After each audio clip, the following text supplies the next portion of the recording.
All right, folks, we're doing the last leg of the triangle. Jumping right into it. And you are with us at the Mercenary Musician Podcast. That's right. Wow, you're like really getting projection. I'm looking at your little sound waves and you're really getting it. I had to do that. That was really okay. Now it's gone. All right. Let's just go. All right. Let's just do it. All right. We're in. We're clearly very excited. We just got done recording the instrumental ability, which is really a guitar. It's just a fucking rant about how you should be practicing and taking lessons. So go back and listen to that. And then go take some lessons. Please. And then practice. So the third leg of the triangle, just recap for what the triangle is in case you are just hopping into this episode. There are three aspects of performance, right? This is not including business. There is a whole business and marketing and everything side of this. Three aspects of the performance. I call this the performance triangle. You've got vocal ability, instrumental ability, and showmanship, right? Those are the three things that are happening on stage with a solo musician. You are singing and or playing guitar. In sync. In sync, hopefully, yes. And you're also chatting with the audience in between songs. Also, this can be, you can kind of take a overhead, wider view of what showmanship is, and it could be just even the very songs that you're choosing. It can be the fact that you're taking requests. That's part of showmanship. Jokes, huge part of showmanship. This is a big topic, and I personally think that this, to the extent that any one thing is the most important leg of the triangle, this is it. This is the thing that brings in the tips. This is the thing that that makes a crowd like you. This is the thing that makes you memorable. It's the thing that makes you. It's the thing that it most easily and most relatably makes you entertaining. Remember we kind of talked about this, the telescoping zoom thing, right? If you zoom out on what your job is, okay, you can be a musician, you could be a business to business, marketing thing that helps sell drinks, or you could be an entertainer. That is, I think, one of the most important lenses through which to look at this job, right? You're an entertainer. And what is, you can be entertaining without a guitar at all. You can just tell jokes. People do it. You can be entertaining just shredding a guitar, yes. You can be entertaining just being a phenomenal singer, yes. But honestly, the crowds that are going to be entertained by just that type of thing are pretty specific. These are like guitar sluts and vocal sluts, right? And I don't mean that. It's not a gender specific word. I consider myself a slut for vocals, right? If I heard somebody who is like insanely gifted vocalist singing at a bar, I'd be like spellbound. They wouldn't have to talk. They wouldn't have to tell jokes. They wouldn't have to be entertaining. I'd be like, ooh. It's orgasmic. I'd be like, wow, I'm watching. Yeah, it's eargasmic. Nice, Chad. I'd be like, oh, wow, that was a big line you made there. Thank you. I'd be like, wow, I'm here. I'm watching this. But a lot of people in the crowd would not. A lot of people sit in a restaurant and be like, what is this fucking lady just singing and not saying anything and not playing a guitar? Yeah, they don't appreciate it. That's right. Most people won't. That's why showmanship, I think, is the most important leg of the triangle because it is the most relatable. Not everybody's into guitar. Not everybody's into music even.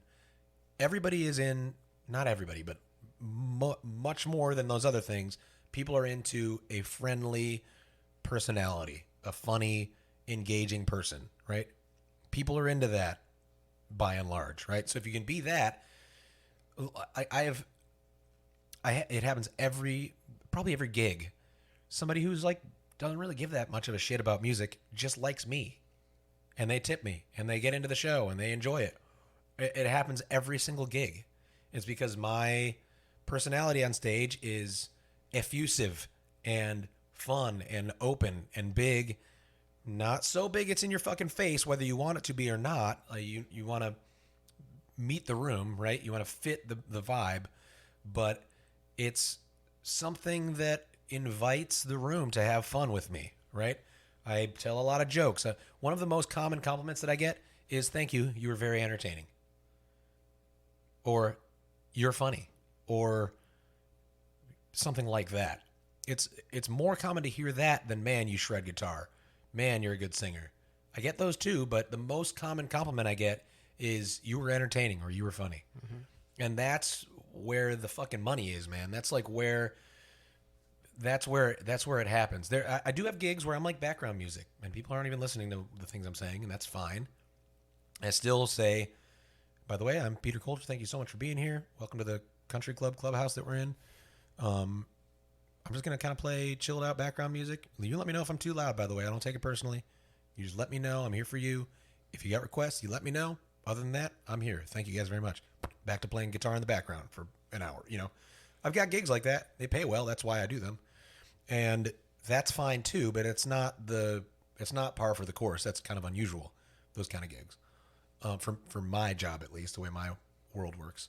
So the showmanship aspect, and that's another reason why a well-balanced triangle will help you make money. The fact that I can just play background music on a looping pedal and make it cool sounding, and sing well and control my voice so that I'm not belting in this country clubhouse. By the way, if all you can do is belt, it doesn't matter if you turn your microphone all the way fucking down. If you're belting in a country clubhouse, you're too fucking loud.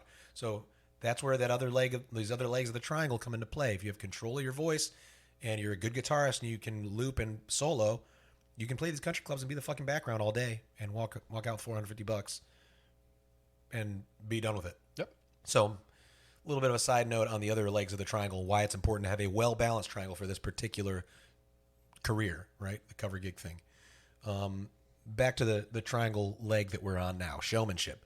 So there's a lot here, and to be fair, there are other episodes that we've done and that we will do in the future that flesh this out more. But we're just going to do the broad strokes of what showmanship is, right? It's jokes. It's taking requests. It's reading the room and playing songs that you think these people will like. It's talking about the songs. It's showing your personality. Chad's trying to keep count on his fingers. I'm just trying to give you like a nice sketch of what this is, right? It's not like an exhaustive list, but it's all these things. It's it's talking about the local things. I play for a lot of tourists. It's talking about what's cool around here. It's talking about what life is like for someone who lives down here full time. Like you mentioned a hurricane season, and you mentioned, hey, this is my tell people about your life. Let them get a little peek into, people are interested in what a full-time musician who lives in their vacation spot does. People are interested in me. These people from Michigan, these old people from Michigan, they're like, what? They're curious. People ask me all the time. That's how I know they're curious. And that's why I started kind of adding that my life stuff into my sets in between songs, is because people kept asking me, like, is this your full-time job? Yeah. Oh man, that's cool. And they want to get my story. I just give it to them on the microphone, give it to the whole group. And the 5 people who wanted to know it, 4 of whom are too shy, 1 of whom asked. Now all 4 of those people who are too shy get to hear it. Yep. Right. And it just brings people in. It just makes people like you. Right. It humanizes you. You are a human after all. Right? Right. So it humanizes you. It makes people be able to relate to you, and which is first of all where tips come from. Second of all, where a happy crowd comes from. So it's the tips in the short run, which is great. A happy crowd in the long run gives you job security. If a crowd is happy, they're hanging out. They're coming back to this place.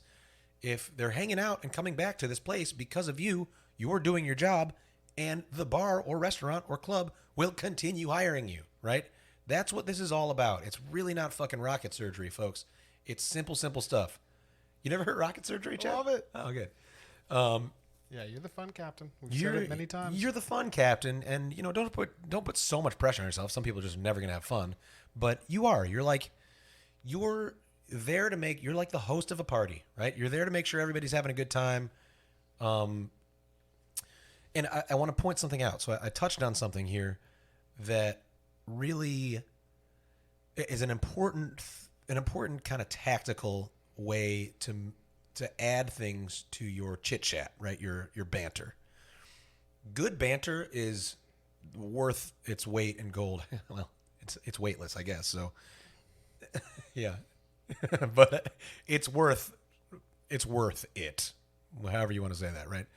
Good banter is really, really good. It's like the difference between people being like, man, this guy knows what the fuck he's doing, and like, another live music thing, right?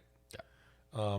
Granted, if you shred and you got a great voice, people will still, and you're the right volume. You'll be memorable, but not for the right reasons. Well, people will still, yeah, if you shred and you got a great voice, but you don't. And I can tell you from personal experience because this is what I did for like the first few years of my career. I was a really good guitarist, really good vocalist, and I was kind of shitty at talking to the crowd. I was like not a good showman. I wasn't good at letting people know that I'm fun and that I like them. You know, I was not good at this for a long time, and I kind of started realizing that it was not only important but fun. It makes my life more fun. It makes my job more fun. So I can tell you what it is like to be a musician who is great at guitar and great at singing and not a great showman. You know, it's like working twice as hard as I'm working, making half as much money is what it's like. You know? No thanks. And it's just not blowing people away. You blow people away when you shred guitar and you sing well and you're a great showman. I guarantee you they don't rank them in those orders. They say, man, that guy is really entertaining, funny. He's just like cool. He makes the crowd feel good. And then they'll go, he's also got a really good voice. Yeah. And he's also really good at guitar. Yeah, but you already know those things, yeah, right? That's like the ranking list, right? If they want to just hear somebody shred guitar and somebody be a world-class singer, there's plenty of that on Spotify. I was going to say, better than you. Sorry, yeah. You know? Yeah. Sip of water there. Okay, so there's a lot to talk about showmanship. Man, I was going to tell you something, and I think I just forgot, so I'm going to tell you now. A tactical idea of how to add the banter to your show. I mentioned people asking me over and over again, "Oh, is this your full-time job? What's this like? What do you do? Like, tell me about your life." And me answering them, saying, "Yeah, this is my full-time job. I've been doing this full-time for, 5 years or however long it was when they asked." And it's like this. And man, certain points in my career, I told them it kind of sucked. It was like, man, I play 13 nights in a row, and it's exhausting, and I'm like not sure I'm having fun with it. Just like telling people the story of what's going on when they ask. And after kind of just chatting one-on-one with people enough in my breaks, I started figuring out what these people wanted to fucking hear about. Mm-hmm. And you made it comical. And then I kind of made it into jokes, and I made it fun and relatable. I made it not heavy and like, yeah, I got a coke problem now because I hate this job so much. No, but like I'm a full-time musician. Don't tell my parents. They think I'm in law school. Exactly. Yes. That one's perfect. One of my favorite jokes. It's on previous episodes. I've said on the yeah. Like I'll say I got a couple different intros to this joke. Yeah. A couple different things that will like spark the idea to tell this joke. But like I'll do, mamas don't let your babies grow up to be cowboys. Let me just give you an example here of what this looks like, guys. All right, I'm gonna do a Waylon Jennings song here. Actually, I'm gonna preface this too. So let's say that this song, and I do. There's gonna be one joke in here. I got a couple jokes for different songs, right? So there are a couple jokes for this Waylon Jennings song. So this joke I'll only do when it's like all adults. It's like the end of the night kind of thing. This is not a kid's joke. Very important to read the room and not say, bad things in front of kids. Yeah. Sure. So there's a Waylon Jennings song. First of all, okay, I'm going to play a Waylon Jennings song. I love this song. It is the longest song title of any of the songs I play. It's 13 syllables. I've counted it many times. You guys ready? Mamas don't let your babies grow up to be cowboys. I'm counting on my fingers. 13 syllables. 13 syllables. It's bold. And it gets a chuckle. It's not a fucking hilarious joke. It's not even really a joke. It's just like something I've observed, right? So I play the song. I'm like, oh, before I play the song, there's one lyric in here that I find really weird. So we'll talk about it after the song.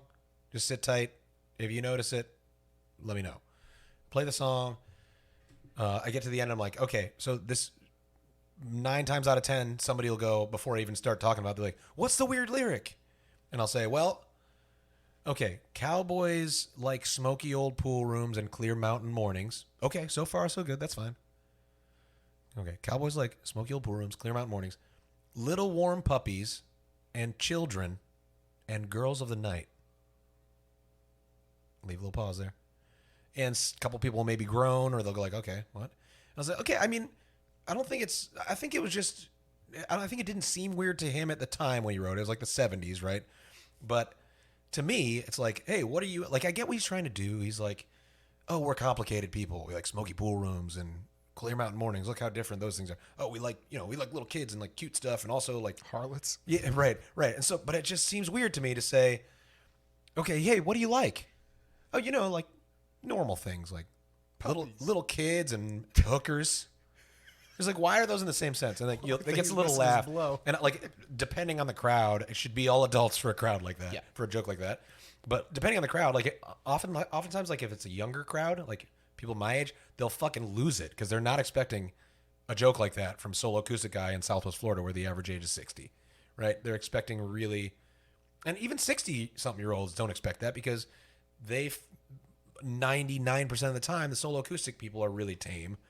And I am too. When there are kids around, I'm always tame, joke-wise. I try to kind of find the edge a little bit, but, that it like catches people off guard, and that can be a funny joke, right? Mm-hmm. So that's just an example of how that kind of thing can go. Another one, the reason I brought that joke up is because I use that joke as a segue into the lawyer joke, which is there's the line that goes, man, I just say like, man, I love this line where he's like, mamas, don't let your babies grow up to be cowboys. Don't let them pick guitars and drive them old trucks. Let them be doctors and lawyers and such. I just like that line a lot. Okay. Oh, by the way, my parents think that I'm in law school right now, so please, I know you can take videos, just don't post them online. Just keep that between us. And sometimes, like, if that joke went well, I'll kind of keep riffing on it. And I'll just say, like, I'm just kidding. My parents are very supportive. That's why my mom lets me live at her house still. Speaking of which, she's right behind you. Yeah, right. It's just like that. That's it. It doesn't have to be fucking hilarious. It doesn't have to be pre-rehearsed, like, tight jokes like a comedian. Yeah.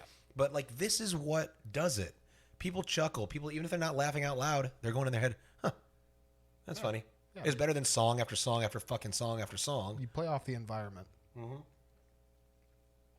Jokes are very important. And just showing your personality. If you can show your personality in a joke, all the better. If you can show your personality in a joke that also mentions the tip jar, for instance, all the better. Like, all this stuff, it all matters. It all adds up. And, people just fucking dig this. It's just, and I dig this. It's just a conversation with people. It's just having a funny, interesting, partly pre-rehearsed conversation. Yeah. It's entertainment. That's what you are. Okay. So, but if you can master this, if you can master showmanship, this is how you give yourself a raise in this business. Yeah.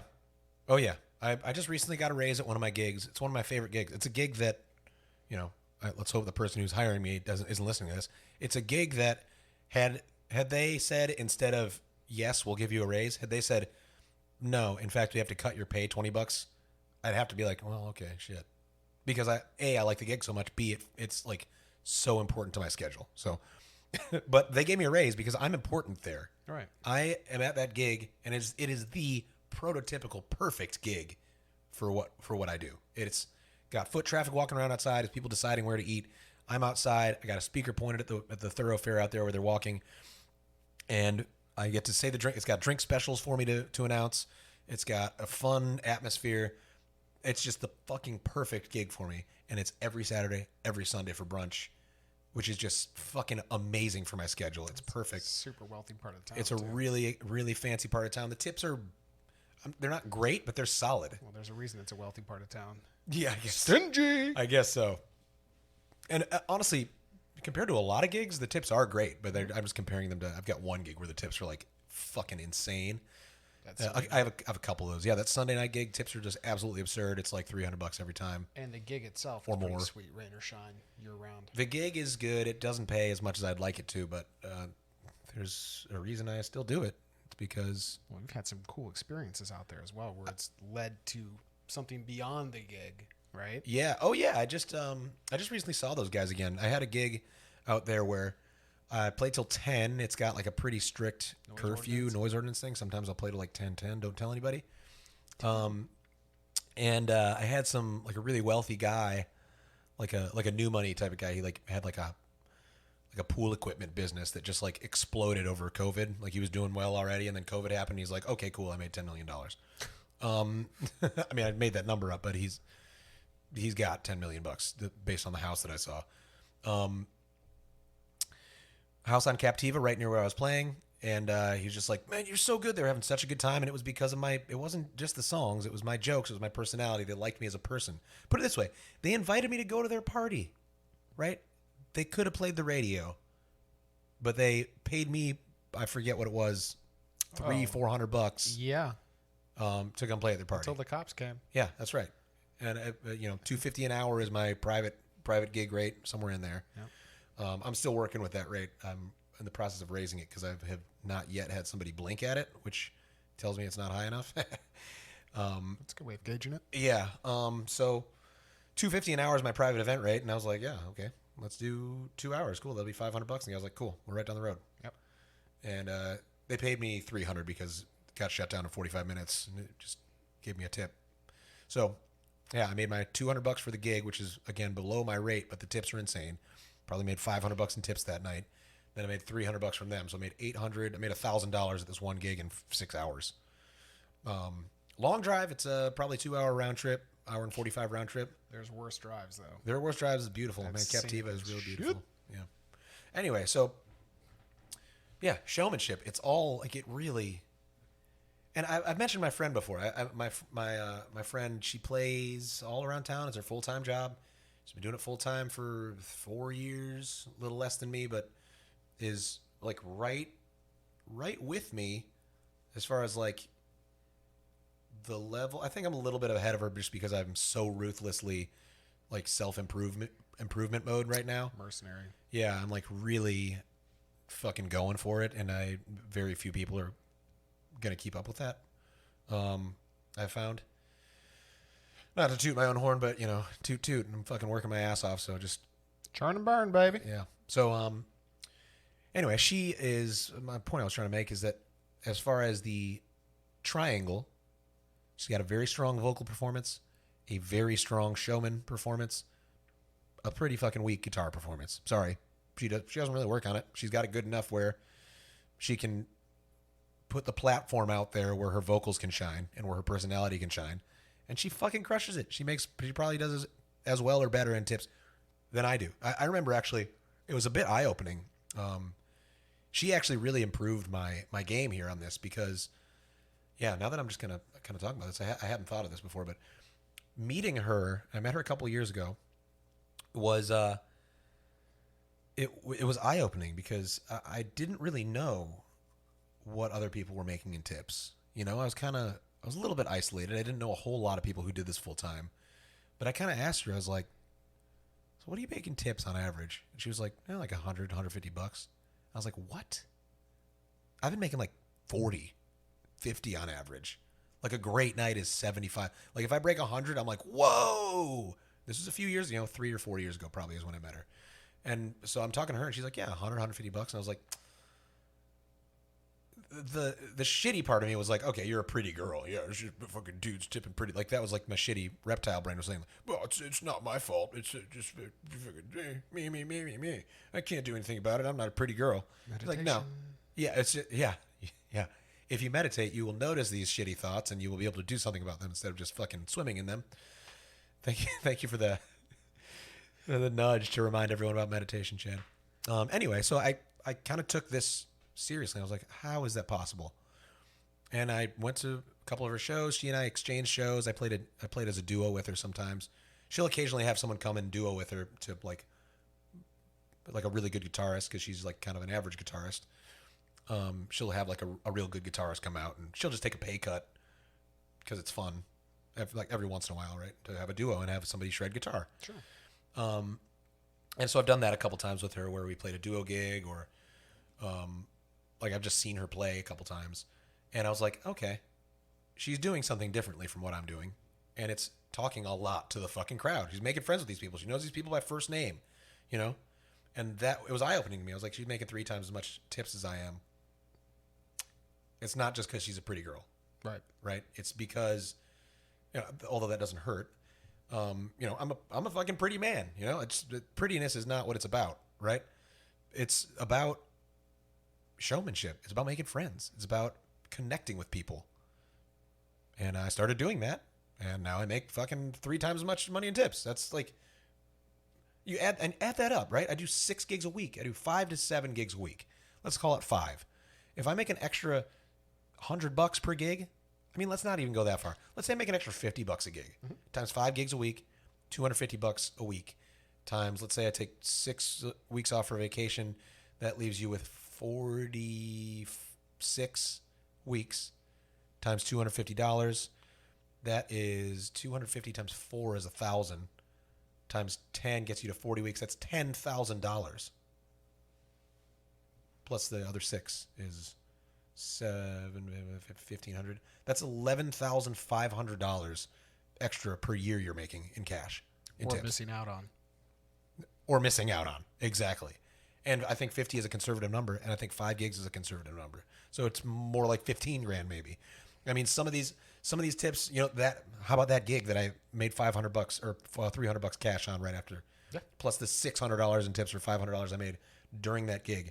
I mean, I might have missed out on 400 of those tips and the entirety of the 300 after. That's the stuff like that, the X factors where it's like, you need to put your whole personality into this, and you need to play it up, and you need to make it fun, and you need to connect with people, and you need to make friends, and you need to set your pride aside and be a little bit of a goofball sometimes. Like that's what like a big part of this. I mean, if you have the balls to get up on stage, you should have the balls to take that next step further and actually address the audience and have fun with them. I mean, you've already taken the hardest step, and that's getting on the damn stage. Yeah. So yeah, just let loose, have fun, enjoy it. If you can't, you're in the wrong line of work. Yeah, that's boom.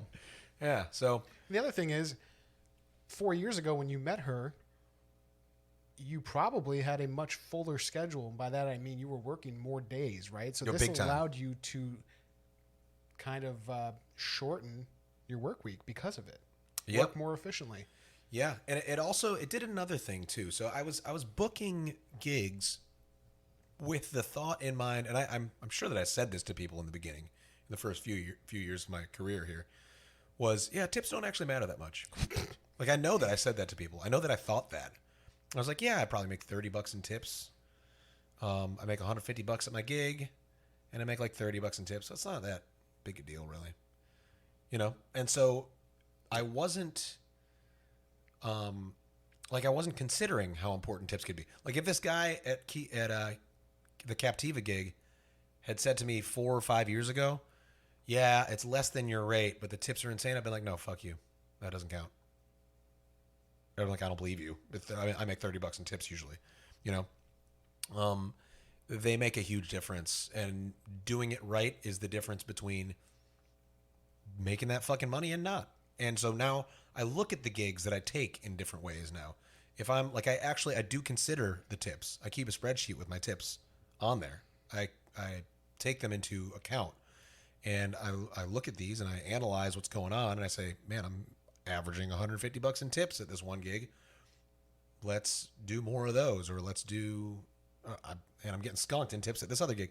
I actually just recently removed a gig from my schedule because it no longer makes sense. Gas prices don't help.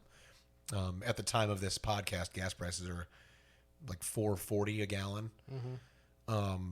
And this is a long drive. It's like Marco Island, and it was $2.50 for 3 hours, which is my low end of the rate. Right, that's my rate. It's a rate that I accept. It's not like, ugh, that's close. It's a rate that I accept. 20% of that's going to gas. I mean, yeah, I'm spending fucking $15 on gas to get there and back for sure, maybe more. So. And that it was a weird gig. It was like,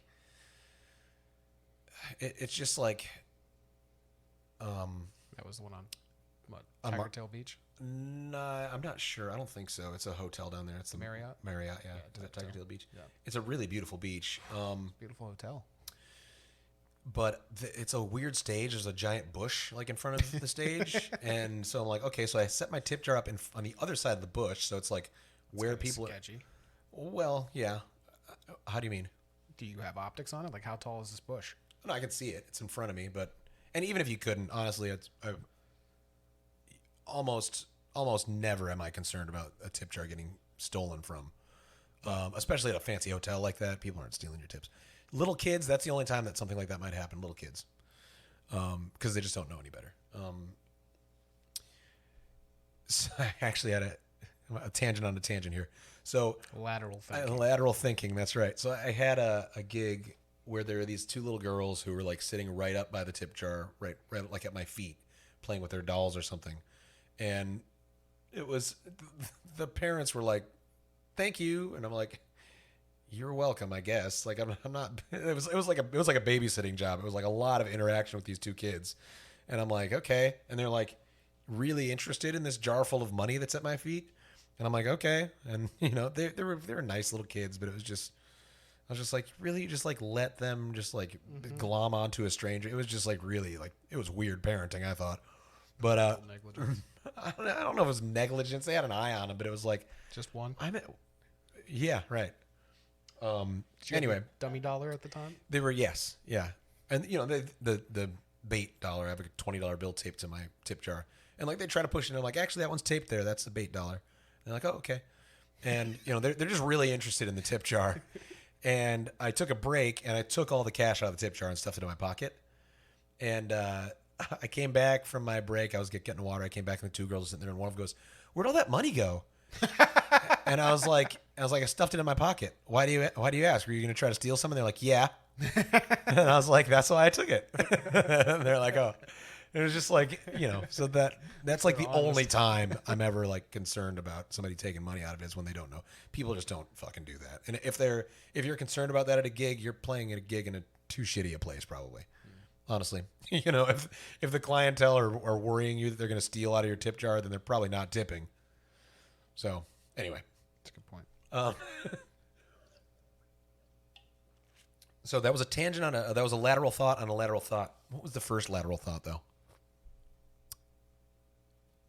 Tip jar. Oh, so I recently quit a gig because of the tipping situation. Was that the reason, or it was because I had a tip jar out? It was the drive to. It was on the edge. It was on the edge of not worth it to me, basically already. And I had one other gig recently that was like this, where I was like, this is on the borderline. It's got its toes over the edge of not worth it. And then it took a firm step into not worth it land. And I was like, okay, I'm done. Thanks. Were those your Thursdays and Fridays? The Thursdays. The Thursdays are also they're done after April. I've got every other Thursday booked through April. It's middle of March right now for context.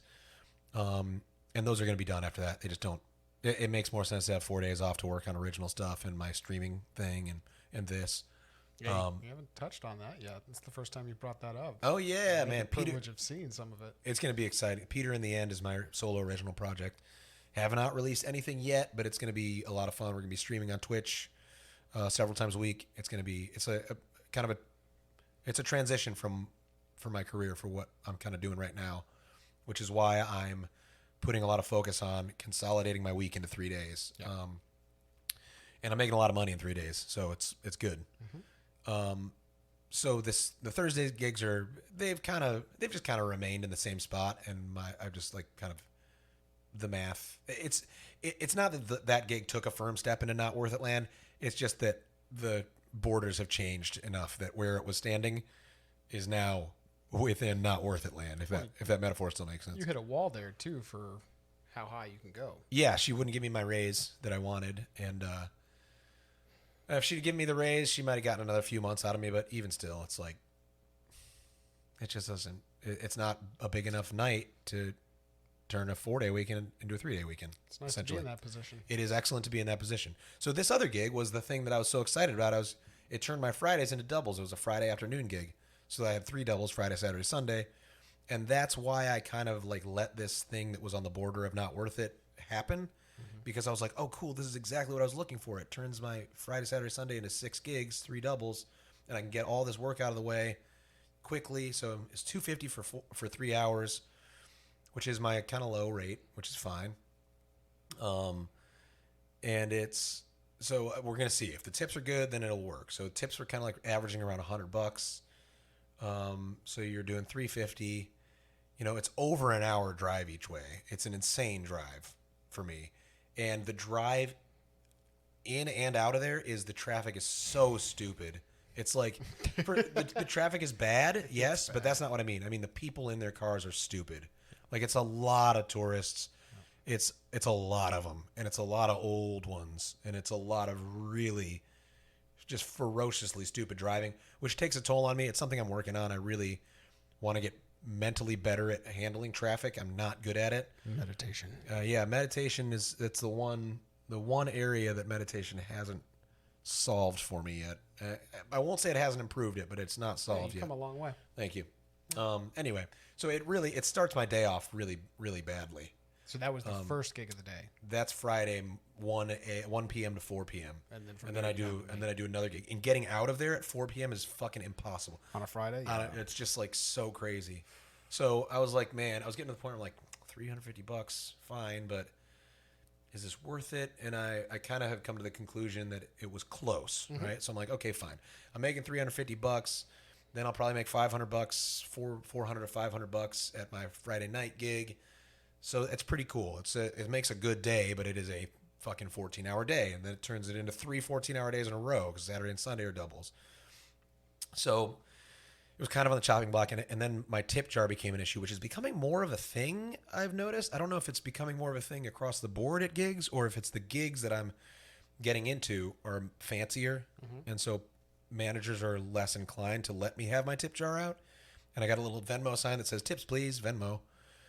Sign, and then I've got a tip jar that's like kind of big and gaudy, and it's got lights and shit on it. And like it's to draw attention to it. It's supposed to be obvious. And I had the manager at this hotel in Marco Island kind of say, "Hey," and he was pretty nice about it, but he was like, "Hey, I can't have your tip jar out here with like this big. I can't have like you soliciting tips like this obviously here." And I'm like, "Okay, well, all right." So I moved it back to it's like on the stage, like now with me, like behind this bush. And so I'm like still mentioning tips verbally over the mic, but it's, a lot of your tips come from people just seeing a tip jar and going, I like this, tips. Like it's not all from you verbally reminding people. It's time to get a shirt made. Yeah. So anyway, the tip jar is now on stage. It turned my like $100-ish average into like $50-ish. So I'm like, this takes this gig firmly into the not worth it land. Yeah. So it's like, and the gas prices too. It's like now I'm paying, double what I was paying in gas to get there and back. But there's also wear and tear on the car too. There's wear and tear on the car. There's wear and tear on my fucking mind is what honestly, what it really came down to is by the time I was leaving that gig, I was like, I fucking hate this. Yeah. Now I got another gig. Yeah. Where's that other gig? It's always different. Friday nights are all over the place. Okay. Friday nights and Saturday nights are mix and match. Saturday morning, Sunday morning, and Sunday evening are the only things that are set in stone. Set in stone, yeah. Okay. So anyway, that's rough. Yeah. So, but I got a student of mine who is picking up those gigs, and I was very. This was all done through a booking agent, and it was very, very easy to work with these guys. I want to just, to their credit, it was like, hey, these gigs were kind of on. I basically told him this whole story, just like I told you. I was like, these gigs were kind of on the edge of not worth it to me, and they kind of took a firm step into not worth it land when they told me about this tip jar. And he was like, I was like, hey, look, if the sub thing is not okay with you, I will finish out the gigs that we have because it's a contract. I'm on a contract. I was like, I'd be happy to finish them out. If there are any dates that my sub can't take, I'd be happy to finish those. Like, I'm not just going to try to dip on you here. Right. It's called being professional. It's called being professional. I may never work with these people again, but I may. But they'll remember how you conducted yourself. That's right. So anyway, and I'm going to take a cut from these bookings, which is kind of a little new part of my business strategy here is trying to outsource some of these gigs to people who are a little hungrier than I am, and I'm 100% transparent about what cut I'm taking. And it's been fun. I've done a few gigs like that where I'm like, can't do this one. I got a guy who can do it though, and I take a little cut. And it's been I've probably made a couple $100 doing it so far, but it's just been, and it's been cool to help a new guy out too. So yes, lateral thinking there, showmanship. How did showmanship get us to that Marco Island gig? I don't know. I don't know either. Yeah. It doesn't really matter. It's an interesting story anyway. It was. Yeah. And so maybe here's like a little bit of a macro view of this. So what I did just there was I kind of just went where my mind took me. I tried to keep it interesting. I tried to make the story relatable. I tried to tell a story. That's showmanship. That's part of it. Yeah, obviously you're not going to go on talking that long at a gig where you're supposed to be playing music, but that is part of it. Yeah. Taking thought, thinking, where can I take this that's going to be entertaining for the crowd and me? Do you ever start a story and then stop it midway? I have before, yeah, definitely. And just carried on with your set and then finish it up after the next set? Kind of keep that clientele there? Oh, I see what you mean. Like deliberately. Yeah. Like I don't think that I've ever really done that. What I have done is like that lyrics thing with the lyrics thing with Waylon Jennings' song. Yeah. Where I'm like, hey, there's a lyric in here. I've got another song that I do that with. Ed Sheeran. Right. So here's another little example of the way I kind of introduce a song, like the way you introduce a song, the way you close a song and talk about it after you've finished it. All this stuff is part of showmanship. Taking requests, another big part of showmanship. Your song choice is part of showmanship. What you do in the breaks, the people you choose to talk to in the breaks, people who have been clapping, people who have tipped, you can walk up and say, thank you so much. It's good to see you. Where you guys from? All that is showmanship.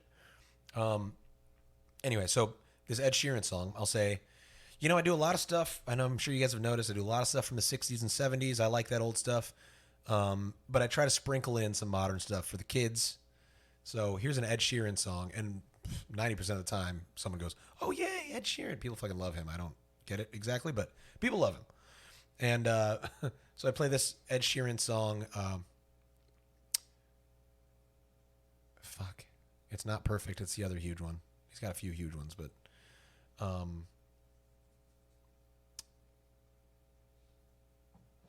I'm looking it up. Don't worry.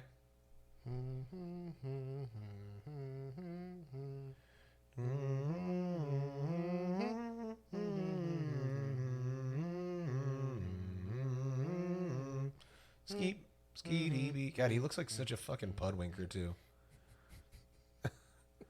Go to look up Ed Sheeran on Spotify and look at the picture of me, just fucking mouth half open. He just looks like an idiot. God, he's just so bad. I mean, he's not good. Man, it's not one of his top 5. That blows my mind.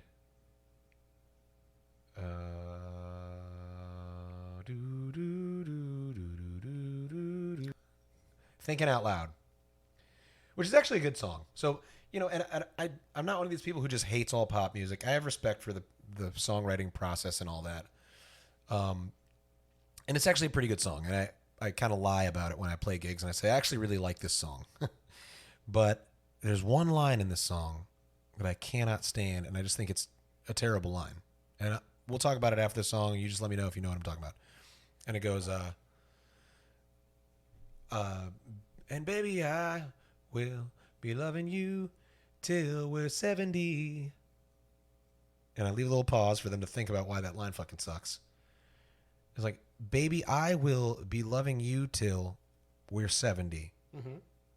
And then we're done. Yeah. I'm getting a fucking divorce when we're 70. You fucking kidding me?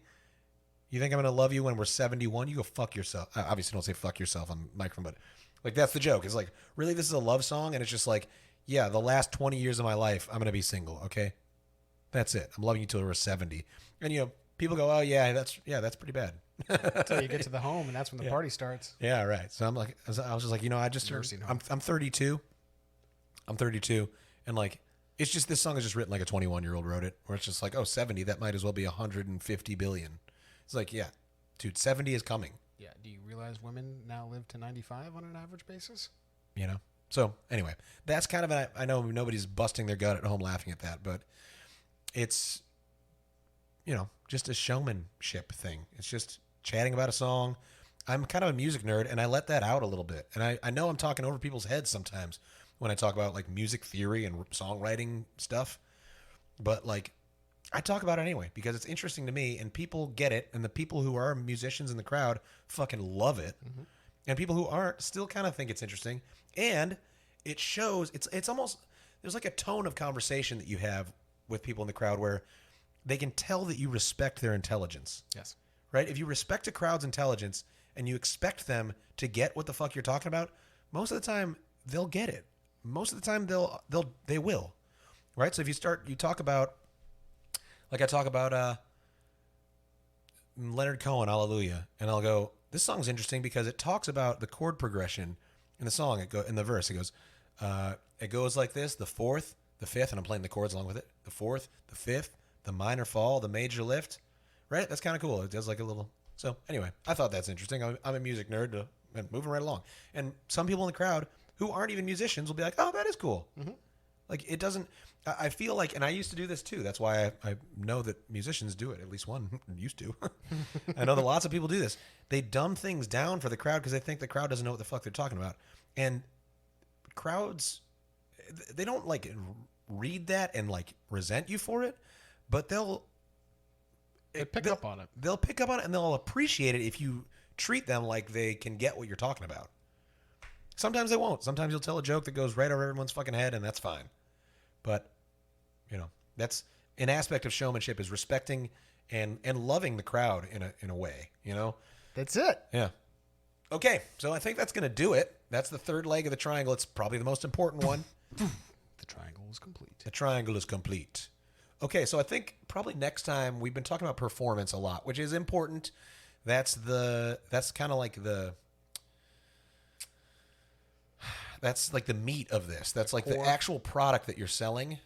But a lot of other stuff, the marketing, the business, potatoes. It's equally important. Honestly, being great at selling the thing can be more important than having a good product, or at least as important. So we're going to kind of shift gears in the next few episodes into that kind of stuff a little more. So stay tuned. We love you.